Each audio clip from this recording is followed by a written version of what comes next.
The first strike has landed. A thunderous roar, missiles slicing through the night, targeting the heart of a nation. Sirens wail over Tel Aviv. Air defenses light up the sky in desperate arcs. But nothing stops the incoming fire. In the chaos, a U.S.-made Israeli F-35, icon of Western air dominance, plummets, its flaming wreckage a stark symbol. This isn't another round of threats or warnings. This isn't posturing, and it's far from mere deterrence. This is escalation, unprecedented and raw. This is the beginning of something far more dangerous than the world is ready to admit. Tonight, a new war is being written in fire, a new order forged in the crucible of conflict. For years, this storm brewed in secret. In war rooms and back channels, Israeli leaders lobbied Washington, urging a decisive blow against Iran's growing power. The calculus was cold. One swift strike, enabled by American silence, could shatter Iran's resolve. It worked in Baghdad. It worked in Tripoli. Why not Tehran? But this time the adversary was ready. While the world watched for cracks in Iran's armor, Tehran's strategists studied every Israeli move, mapped every Western expectation. Their preparations ran deep, bunkers and missiles, but also alliances, deterrence, and a doctrine of retaliation that would bring the entire region to the edge. When the first Israeli missiles streaked towards Natanz and beyond, Iran's answer was immediate, overwhelming, and ruthless. Hypersonic missiles, traveling faster than sound, tore through the Iron Dome and David's Sling.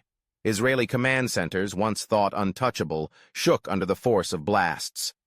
The pride of U.S.-Israeli cooperation, the F-35, fell from the sky, its myth of invincibility shattered. No more hypotheticals, no more simulations. The message was unmistakable. The age of untouchable Western military power is over. The balance of terror had tilted, and it was the world's turn to tremble. The shockwaves traveled far beyond the battlefields. Across the Muslim world, alliances began to shift with seismic force. Pakistan, for decades walking a tightrope between East and West, openly declared support for Iran. Their logic was simple, their history instructive. For years they have watched as Western powers defined which nations could wield deterrence and which could not. A Muslim nuclear power has always been an unacceptable risk to Washington and Tel Aviv. Iran's fight, then, became the region's fight, a stand not just against Israel, but against the entire system that seeks to dictate terms to independent powers. Turkey, too, recalibrated. The BRICS nations, Brazil, Russia, India, China, South Africa, watched closely, their interests suddenly entangled in a regional war that could redraw the global map. What drives this confrontation? The answer runs deeper than security. At its core lies an expansionist doctrine, Israel's vision not just of safety, but of supremacy.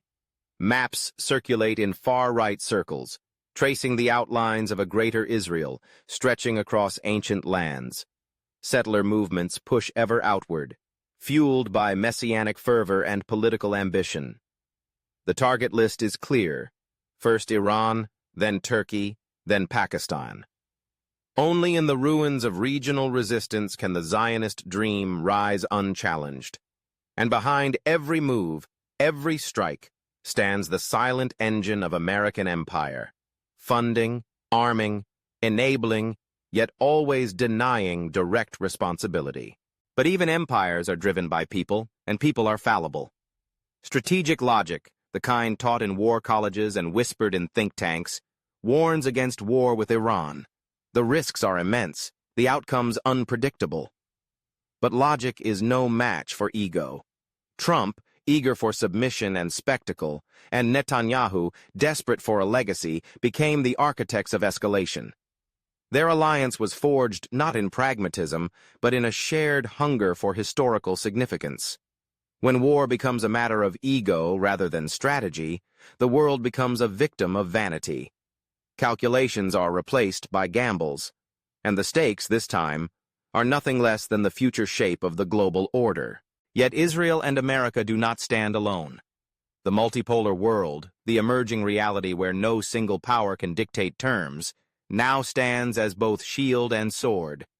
Russia and China cannot afford to see Iran fall. Their reasons are pragmatic, not sentimental. Iran is their land bridge, their model of resistance, their proof that American power can be challenged. If Iran collapses, the wall of multipolarity cracks. That is why this conflict cannot stay regional.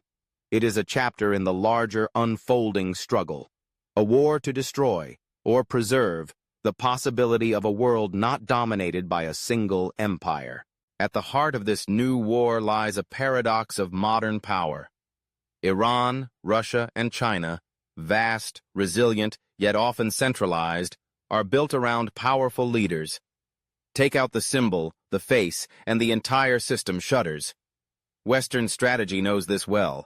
Armies are hard to defeat in the field, but assassinations, decapitation strikes, these can unravel the fabric of a nation in a single, shocking moment.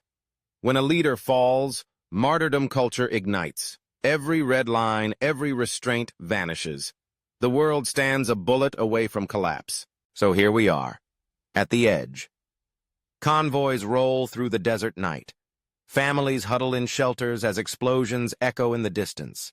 United Nations resolutions are drafted, debated, and ignored. The Israeli strike was brutal. The Iranian response, legendary. And now, the world waits for the next move, the next betrayal, the next strike that could transform a regional war into a global inferno. The war has begun. But the future, that's still unwritten. The choices made in the coming days and weeks will shape not just the fate of Israel and Iran, but the trajectory of the entire world. War is never just about weapons. It is about stories, about who gets to tell them, and who is forced to live them. If you believe in truth beyond headlines, if you want to see the world as it is, not as empires tell you it should be, then keep listening. Share this message. The war isn't what they told you it is. The fight for truth, for a new global order, is just beginning.